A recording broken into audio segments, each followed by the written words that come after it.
Sorry, Periscope crashed, as it often does when we've been on too long. It's kind of Periscope's funny way of letting us know that we are running our mouths or we're giving you good stuff. But we did not want to get off without answering this question. Okay, so real quick, I had to speak at a women's group, and when she said it, she said, I keep... Yes, we're back. Thank you also for joining. I keep dating, like, she actually had almost the same scenario that you had. And so after some discussion, what I found out was this. One thing that she absolutely loved about her dad was that he was a good provider. That's what she loved. And that's what her husband was. And so she connected to her husband on just that one piece. Because she idolized that part of her dad. When she went looking for a husband, right? Right, that's her love language. Right. That is exactly what she went and got. Yes. He didn't fit the bill in any other scenario or any other situation. But this thing that she loved the most is what he did. Forget everything else. But I have to tell you, she was there asking these questions because things weren't working now. Right. The thing that she loved most about him, it wasn't enough. Yeah, because those other two, physical... Yes, you're identifying in him that what you see. Exactly. Yes, we are back. Thank you all so much for joining. Yes, absolutely. Not being attracted to your other and personality clashes, those can snowball into major issues as time rolls on. Yes. Do you understand? They may be tolerable early on, but as we've said before, things that were small, they grow over time. Do you understand? Things that we once thought were cute when we were dating weren't so cute once we were married 10 years. They weren't so cute anymore. Yeah. Okay? They became annoyances and grievances and issues. You're starting off with 2 issues. Yeah. Okay? Personality clash. Early, that's not likely to get better later. Do you understand? Physical attraction. Well, if you enjoy 57, became endearing, became exhausting. Yeah. If you enjoy 57 and kind of, want to be able to get all into it, and you're not attractive early, that's probably not going to change later. We've been married for 20 years. There's a question. Yeah, 57, sex, doing the nasty. That's what we call it here at Marriage for Real. We call it 57. That's the code word in case there's kids around. Yeah. Okay? But us grown folks, that's called touching and agreeing. Yes. Knowing each other in a biblical sense. Yes. Okay? And so, with that being said, physical attraction, that can be a major for some relationships. Yeah. Okay? It wasn't, not saying you, listen, my mom wasn't physically attracted to my dad. Thank you. My mom wasn't physically attracted to my dad when they met. Okay, she was not. She said, "I thought he was ugly." Yeah, you know what I mean. They've been married now 33 years. Okay, 33 years, and have an incredible relationship. Incredible, have raised us to love and covet marriage. Okay, so certain things can be overcome depending on what your priorities, what your deal breakers are. Okay, but it sounds like why do you know that? Those are deal breakers. But she said personal attraction is not all that important. To her, to be honest. Okay. And so I guess the question is it important to him? Right. Yeah. Right? Is that important to him? Well, it's probably one-sided. On her part? Oftentimes it's one-sided. So maybe physical attraction he may feel like he fulfilled. Like, this is straight. Wonderful. You like, girl, I don't even... I'm good. What's your problem? Yeah. Yeah. So, no... Wait, real quick. The funny thing about that situation was she married her husband because he was a great provider. And here's the thing about it. Because she reminded him of her dad. Later on in their marriage, they have been married for 20 years. Guess who he treats her like? His child. Wow. Yes. Oh, thank you so much, Coach Tracy. Right? Thank you so much. Yes. Ready to get married again. Be prayed up, number 1. Be opened up, number 2. Okay? And what I mean by opened up, we all know the stats that second-time marriages have a higher divorce rate than first-time marriages. This is a fact. Okay?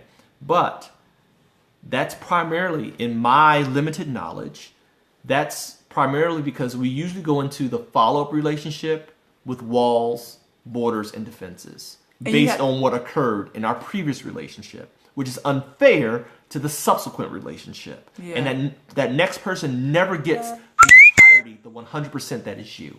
Do you understand? And so with that being said, I would not do it if you know that you are not healed and prepared to be vulnerable and be 100 again with another person.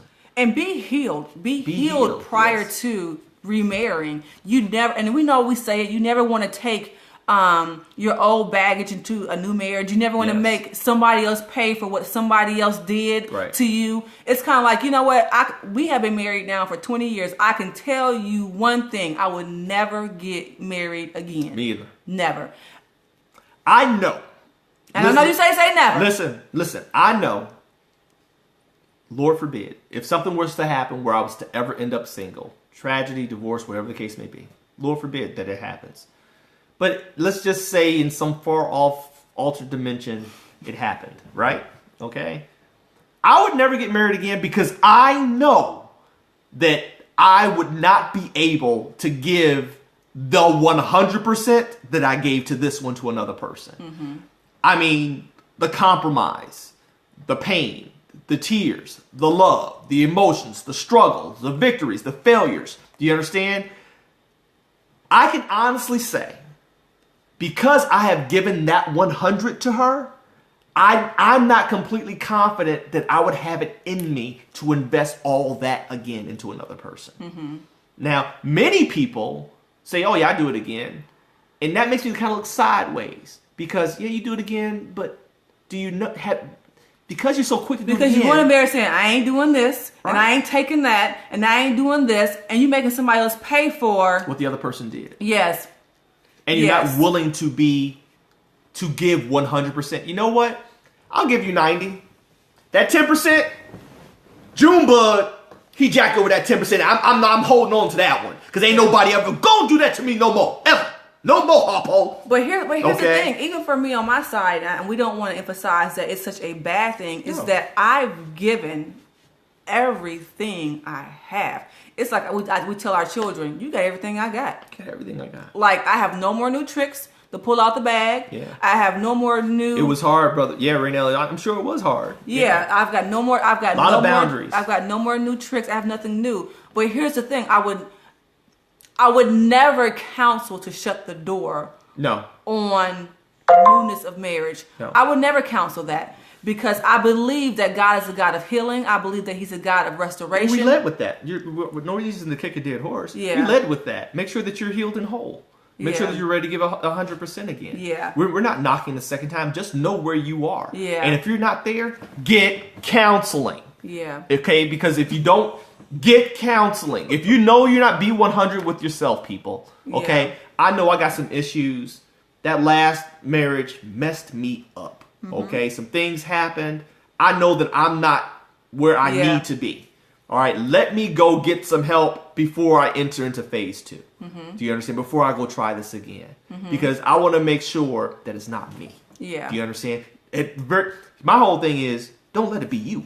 Yeah. Okay, if something's messed up, it ain't gonna be me. I know. I'm just letting you know. This don't work. It ain't me, y'all. Okay? It's gonna work. Because I've given her the best and the worst of me, and she's taken it all. Yeah. And loved me in spite of. Yes. That's all I got. Me too. Well, you know what? I am Tosh. Sorry. Don't shut it out, and remember in your self-reflection, because sometimes it seems like you're still very what's the word? You're still very guarded. Yeah. Right. And so when you know it's time to absolutely. Thank you for cutting off. We're about to get off here because Toy can keep going, okay? And I can. And listen, hey, thank you all for joining us here at Marriage for Real. I'm your brother D. And I'm Toy. And as we do here's Marriage for Real, for you all are new, 7 is God's number of completion, okay? And how we close out here, hit 7, and let's see those 7s fly and those hearts fly to let us know that we said something that blessed or resonated with you on tonight. Yes. So that we know on this end that we did our job as best able, we were best able to on tonight. Yes. So if you felt something on tonight, please give those 7s. As always, Make sure we've been on for a while. Yes, we've been on for a while. As always, we thank you for being part of our 10,000th flight. You know, it's our goal to put 10,000 marriages on wings so that they soar. Yes. Okay, and we thank you for being a part of that process with us. And remember, Dwayne and Toy. Yes. We are the team. Invite, follow. We're gonna check tonight. Yes, invite. We're gonna be checking for new followers. Invite.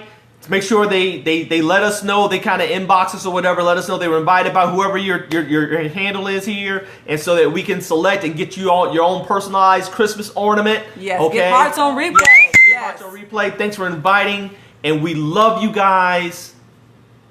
Thanks for sharing with us on tonight. Okay, my last thing. If you guys don't want to get from us, you can go to Grace Giggles and Glue. Giggles and Glue and order your own. Yes. Thank Grace you. Giggles and Glue. Thank you all so much. We will see you all on It's usually Thursday. Thursday. Yeah. Thursday. We'll see y'all on Thursday. Y'all might see me earlier or later than that because I'm going to start D's Huddle. Accountability to my These brother. huddles the bomb. Yes. Accountability to my brother so we can be on our posts as the high priest and husbands in our household. God bless you. We love you guys. All right, Brother Main Street. Love you, man. Main Street, I love your scopes. Yes, I love man. your spirit. I love your scopes, Love man. your scopes. All right, God bless you. We're gonna wish you all a good night, and we gotta go to bed. We gotta work in the morning. Good night. God bless you. Love you guys. God bless.